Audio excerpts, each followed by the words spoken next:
Good morning, everyone. I hope you are all doing great this morning. I also hope you all attended class in the mood to have a wonderful lecture. The topic of this lecture is priming. In this lecture, you will learn several things. You will learn the meaning of priming, the definition, and the different types of priming. I will also provide you with different examples on the different types of priming that I teach you.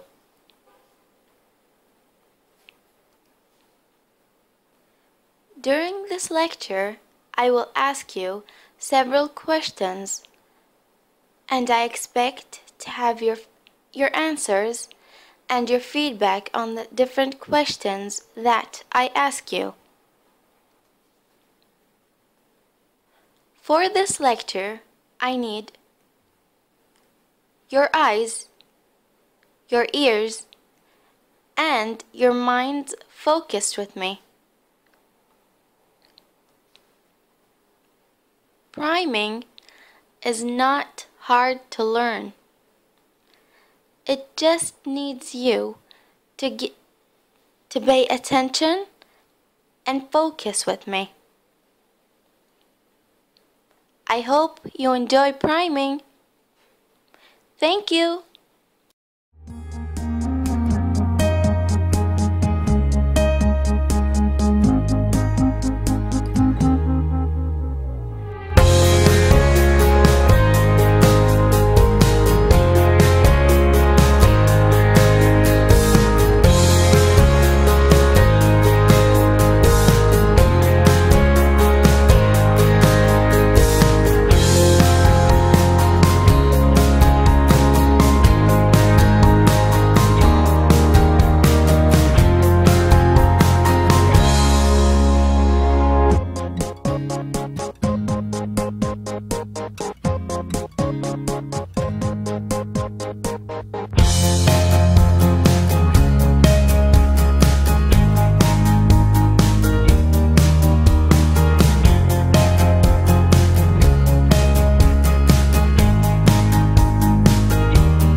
Priming.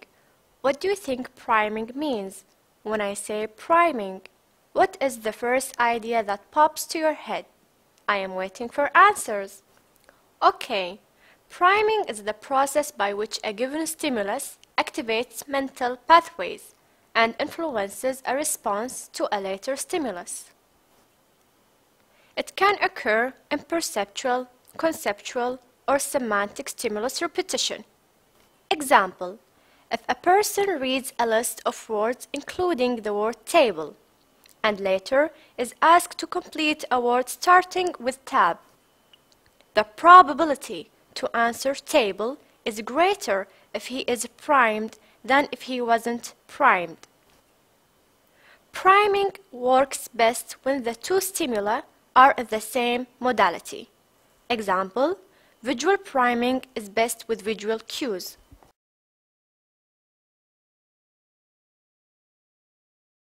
Another concept you introduce us to in here is the whole notion of priming. That is, that what kind of is put in our head can again structure our behavior, our output. Describe that in a little bit more detail and give us some examples. Well, these are they are spooky experiments that have been done in recent years, principally by a guy at New York University called John Barge. He gives you a test to do, and it's a series of words, and you have to take these sets of words and make sentences out of them. Really simple.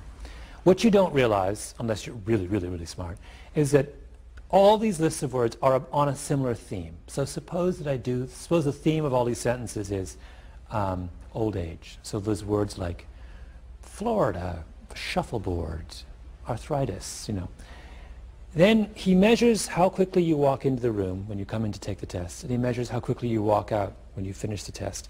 And he finds that when you walk out, you walk substantially slower than when you walked in.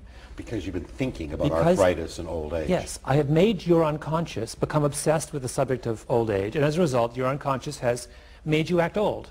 Now I can do this with, he does the same experiment, and he does it with words having to do with being polite. And then he puts you in a social situation that measures your patience and how polite you are. And he finds, for example, he did this thing where he had the students take the test, go down the hall, and we want to give this to you. You have to give the test to some professor. But the professor is locked in conversation with someone else, and the question is, how long do you wait before you interrupt? If he primes you with words that have to do with polite, you'll wait forever. The kids were still waiting when they ended the experiment, like 10 minutes later. And if he primes you with words having to do with being rude, you'll interrupt immediately. Now,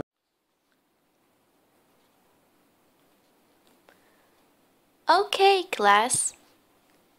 Now, let us continue our lecture, moving from the definition of priming to the different types of priming.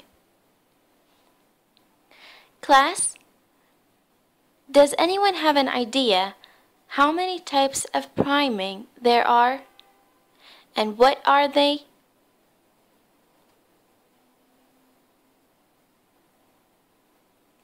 First, positive priming. Positive priming speeds up processing. The first stimulus activates parts of a particular representation in the memory just before carrying out an action. The representation is already partly activated when the second stimulus is done. So, less additional activation is needed for one to become consciously aware of it. For example, the word school is related to the two words bus and student. Another example of positive priming involves showing a subject an incomplete picture which they cannot identify. More pieces of the picture are shown until the picture is recognized. If the same test is done many weeks later, the subject will identify the picture far quicker than they did the first time around. Can anyone now provide me with an example on priming, but a different example as I provided you?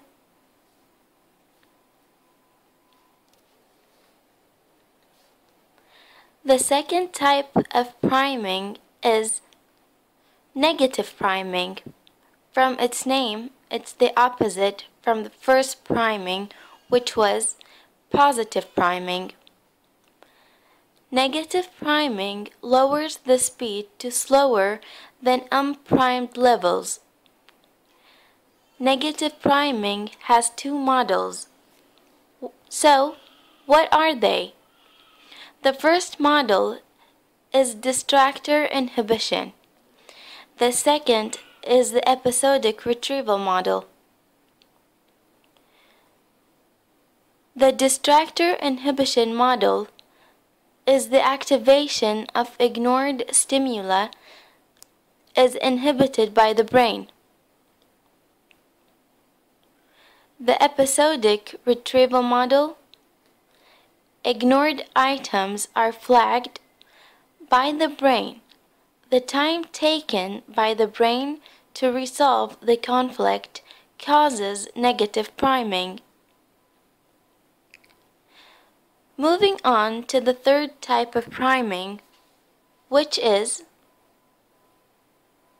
perceptual and conceptual priming.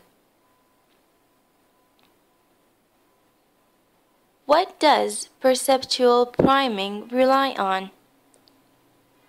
Well, perceptual priming is based on the form of the stimulus and is enhanced by the match between the earlier and the later stimuli. For example,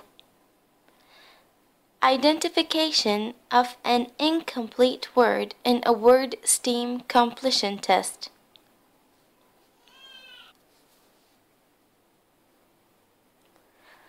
Unlike the perceptual priming, the conceptual priming is based on the meaning of a stimulus and is enhanced by semantic tasks. So, perceptual priming was based on the form, but conceptual priming is based on the meaning. An example for conceptual priming is the two words table, chair. Now, who can provide me with two different examples on perceptual and conceptual priming?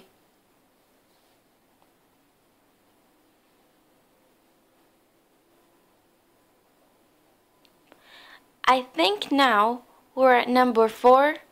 So, the fourth type of priming is repetition priming. How does repetition priming influence our brain? Repetition is a form of positive priming. When a stimulus is experienced, it is primed. So, it will be processed more quickly when experienced later.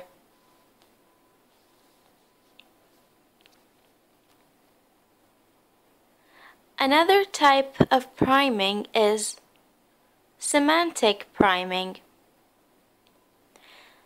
In semantic priming, the prime and target are from the same semantic category and share similar features. For example, the two animals, dog and wolf, share the same features. What I mean is that both dogs and wolves have 4 legs, have fur, have teeth, and so on. In the brain, the neurons firing away in the same vicinity provides a faster response rate. Okay, students, now give me examples on semantic priming.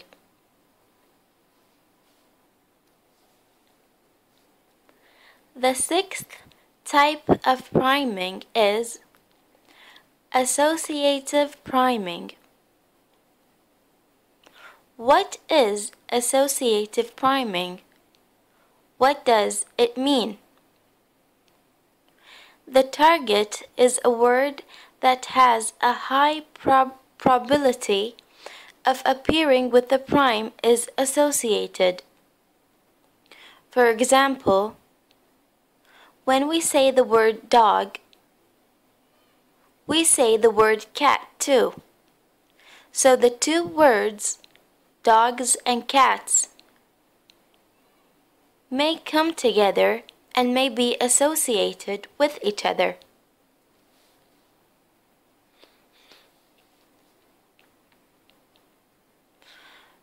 Response priming. The prime and target are presented in quick succession, like less than 10 milliseconds apart. For example, response priming effects can increase under conditions where visual awareness of the prime is decreasing. And the last type of priming is masked priming. What is masked priming? It has been 20 years since the masked priming paradigm was used broadly. The aim of using such paradigm is to consider orthographic and phonological activations during the recognition of a word visually. As a title, the term masked appeared due to the fact that a prime word is masked by symbols which precede and succeed the prime. Such symbols are factors that assists in decreasing the prime visibility. Usually, a prime word is activated within its paradigm less than 80 milliseconds. Recognizing a word visually can be done effectively by masked priming paradigm, which is an effective method to consider automatic activations. Now I have finished explaining the 8 types of priming. I hope you understood them carefully.